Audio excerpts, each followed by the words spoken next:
Welcome to the first video of E to Z Pre-Algebra. Unfortunately, I am 14 chapters deep and I just finished chapter 14 in this book before I started this YouTube channel. And so I'm just going to start breaking down chapter 14. If I go through the book again, I'll add the rest of the chapters in later. Chapter 14 of E to Z Pre-Algebra. Now the book is by Caryl Lorandini. Now, I couldn't find out where she was from. It didn't seem to say anything in the book about the author. There was no about the author section. I guess math textbooks, you don't get an about the author, which has got to be harder to write than regular, right? Or maybe that's just me because I'm bad at math. So yeah, I've been learning math again because I want to get to chemistry. And system of linear equations is chapter 14. And with math, I learned from, one of the only things I ever learned in school or in the few classes I took at, a community college was that math is a language and that we have to understand the language. You have to get the definitions. You have to know what shit means. Otherwise, you're not going to be able to figure it out. So because it's a math textbook and there's going to be a bazillion people out there who are breaking down systems of linear equations. So I'm not going to break down so much from the standpoint of I'm teaching you math. Really, I'm just going over my approach to the textbook, what it goes over, what I learned from it, and what you'll learn from it too, so that if you want to buy the book and go over and teach yourself some math, you kind of know what to expect. And I will try to put examples of maybe other people doing problems over my face while I talk about this. So what is a linear equation? Because we're doing systems of linear equations. So a system of linear equations is a collection of one or more linear equations involving the same variables. A variable is like an x or a y, right? So the variables in linear equations do not have exponents, square roots, cube roots, etc. So y squared minus 2 equals 0 is not going to be a linear equation. Any like 3 with the square root of x, like that's not going to be a linear equation. So no cube roots, no square roots, and no exponents. So a linear equation is an equation for a straight line. Usually have constants like 2 or c, and must have simple variables like x or y. So y equals 2x plus 1 is a linear equation. And when we're doing these problems with algebra, we're really learning that like what's on one side of the equal sign actually does equal what's on the other, right? It's the same thing. This is where things get tricky, right? It's the same thing. It's just in a different form. So the letter y equaling 2y plus 1 means that 2y plus 1, whatever that is, once you figure it out, will equal to the exact same thing as y equals. So the things that we learn in this chapter are, what are the possibilities when solving simultaneous linear equations? How do we solve a system graphically? How do we solve a system by addition? How do we solve a system by substitution? And how do we solve word problems leading to 2 linear equations? We got about 5 major points we want to break down here and figure out. I found this chapter to be helpful, but a little bit confusing. So this easy pre-algebra book, what I found is that not everything in this book is very, very clear. I'm going to try different math textbooks because the easy pre-algebra is almost seems to me like it's supposed to be supplemental to you working through your own textbook. And obviously a review of whatever it is, or just quick catching up. But it almost like in some spots assumes I'm not stupid. And that's pretty bad because you just should assume I'm stupid when it comes to math, right? Like I'm reading E to Z pre-algebra. This is pretty much algebra for morons. And, you know, that's fine because after this, I won't be so dumb, right? But like at the same point, mathematically, you know, there's things I don't know. And so they give different definitions at the beginning of the book. And these are really all the things you're going to learn throughout the book. And this is right off chapter 1. So properties of real numbers. So there's a distributive property. This is one of the things you're going to want to know heading into chapter 14. This is a property of real numbers. A property of real numbers. So distributive property is a property of real numbers. What's a real number? Well, it gives you the definition the page before, and it says the set of numbers that includes all rational and irrational numbers. So an irrational number, the decimal form of the number never terminates and never repeats. So like pi is a irrational number, 3.14, blah, blah, blah. Rational numbers, like any number that can be expressed as a ratio in the form of a over b, where a and b are integers and b never equals 0, is never equal to 0. So rational numbers include all counting, whole, and integer numbers. They also include all fractions and decimal numbers. So all fractions, all decimals are included in, or rather all fractions and most decimals are included in rational numbers. Real numbers contain rational and irrational numbers. Irrational numbers are like decimals or numbers that never terminate and never repeat. So that's pretty simple. So we go back to our distributive property, right? Math is a language. Distributive property is a property of real numbers that states that the product of the sum or difference of two numbers is the same as the sum or difference of their products.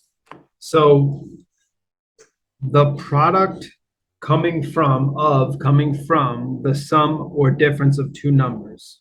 So the sum is we add it together. The difference is we subtract it, right? And it's the same as the sum or difference of their products.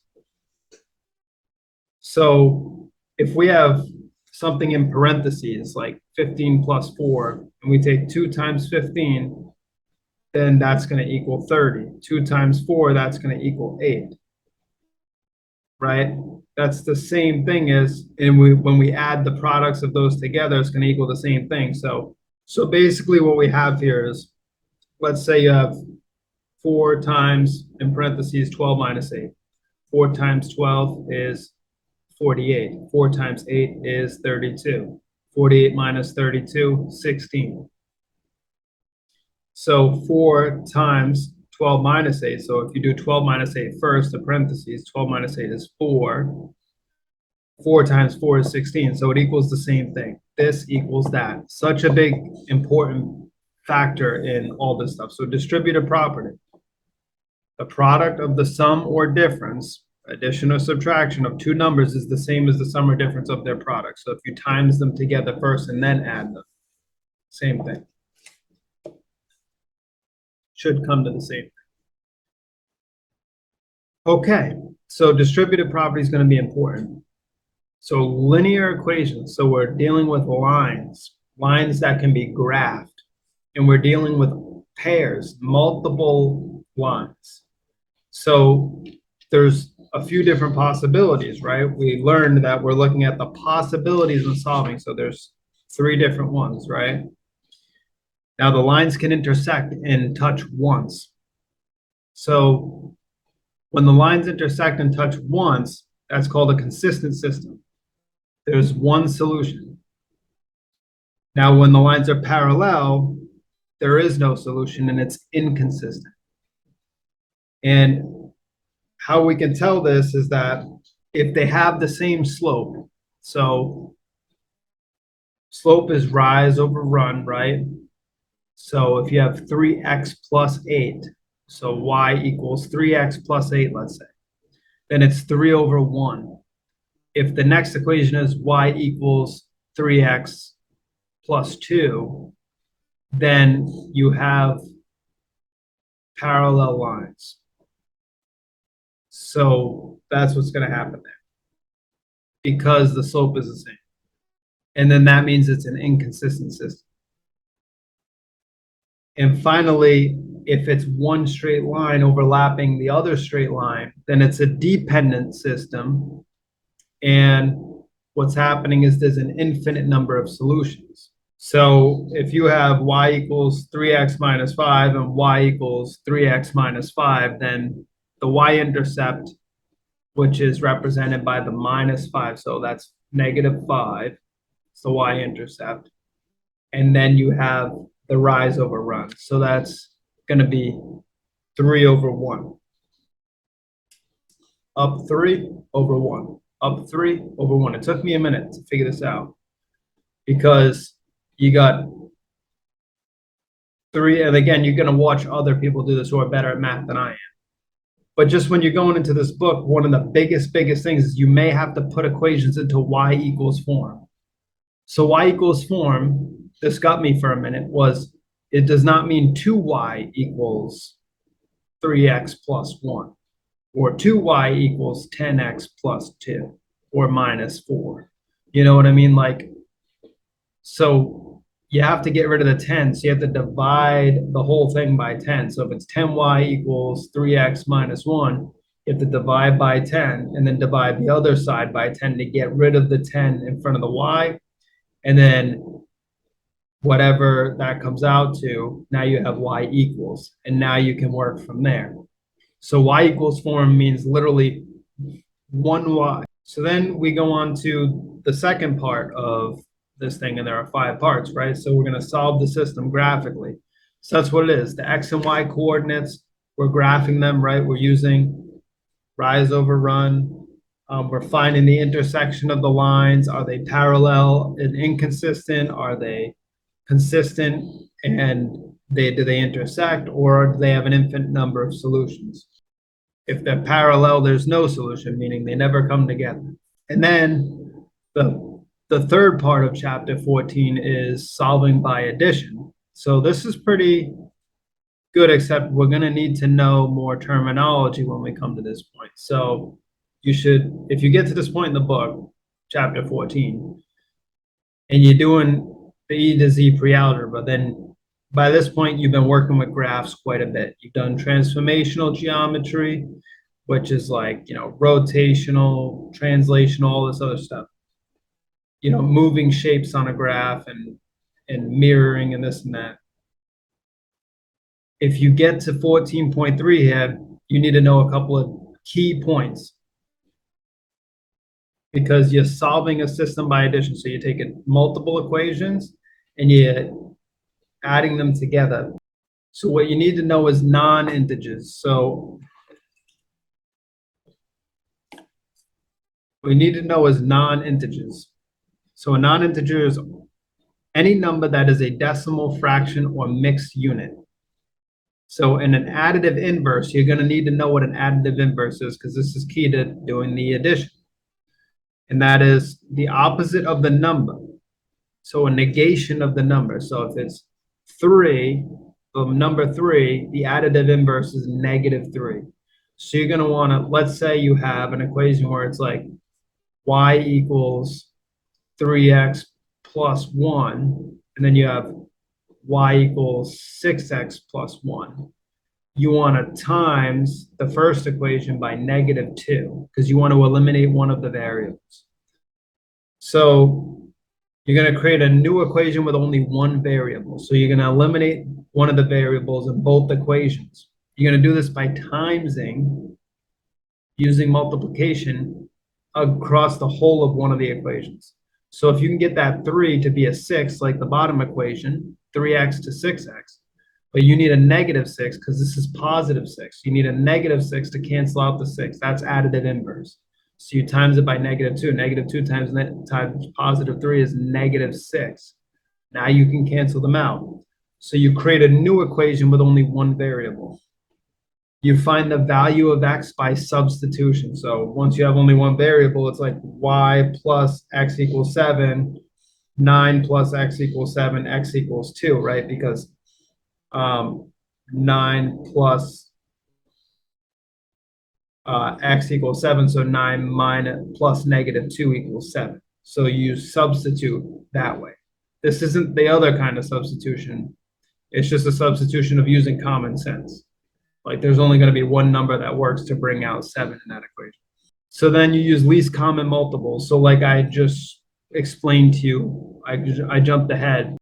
So again, we had 3 and 6. We want to times it by negative 2. That gets us to 6, and then we can cancel them out. So yeah, you got to know your additive inverse. Positive 4, the additive inverse, negative. Positive 5, additive inverse, negative 5, so on and so forth, right? Use your least common multiple to get to the additive inverse and cancel one of those variables out, creating a new equation. So then we get to 14.4. That's how do we solve by substitution. So we're doing subtraction now. We're going to use substitution. This is fairly straightforward. So you solve for either x or y, so any of the variables. Once you have the x or y alone, you take the resulting expression and use it to replace the variable in the other equation. So we replace the y with the expression 2x minus 1. So let's say you have y equals 2x minus 1 and 4x plus 3y equals 27. Well, what you're going to do is you're going to replace the 3y, and you're just going to keep it as 3. And you're going to times it by 2x minus 1 because y already equals 2x minus 1. Remember, this equals that. So we already know y equals that. So we can use the 3y on the top equation and just times 3 by whatever's already on the other side of that y equation, because we know y already equals that. So 3y is going to equal whatever's in the parentheses times 3. Because y equals whatever's in the parentheses. So 3 times 2x is 6x, 3 times negative 1, negative 3. And then you end up with figuring out, you combine like terms. So you're going to go 4x plus 6x, 10x, and then so on and so forth.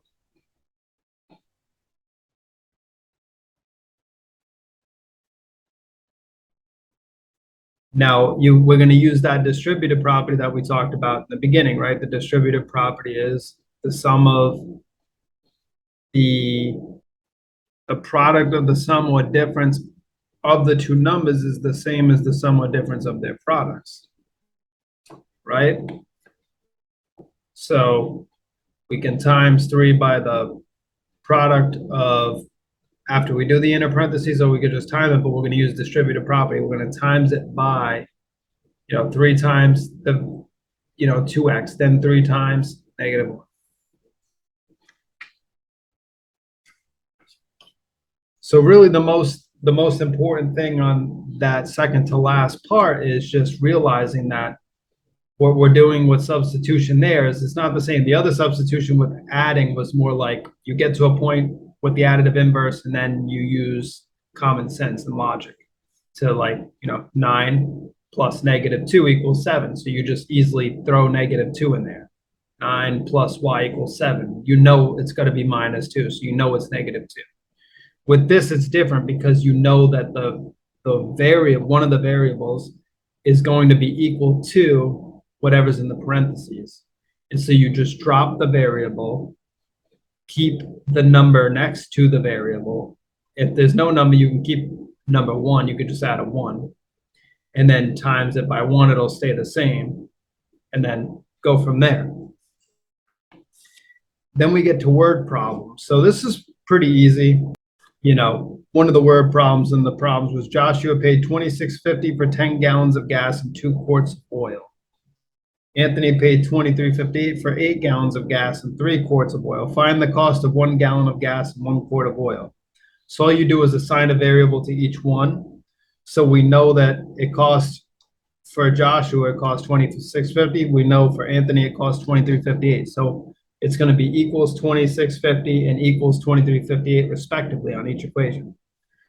So the X and Y variables are going to be X equals gallons of gas and Y equals quarts of oil. So X for the gallons of gas is going to be 10X plus 2Y equals 2650. Then for Anthony, it's going to be 8X, because 8 gallons of gas, plus 3Y equals 2358. And then you're going to solve from there. Now, don't do what I did and make the mistake, and then not, when you times stuff, the inner stuff, make sure you times everything and change everything. Because I forgot to do the other side of the equal sign, and that was why my first problem was wrong. One of these problems is not the same as the book.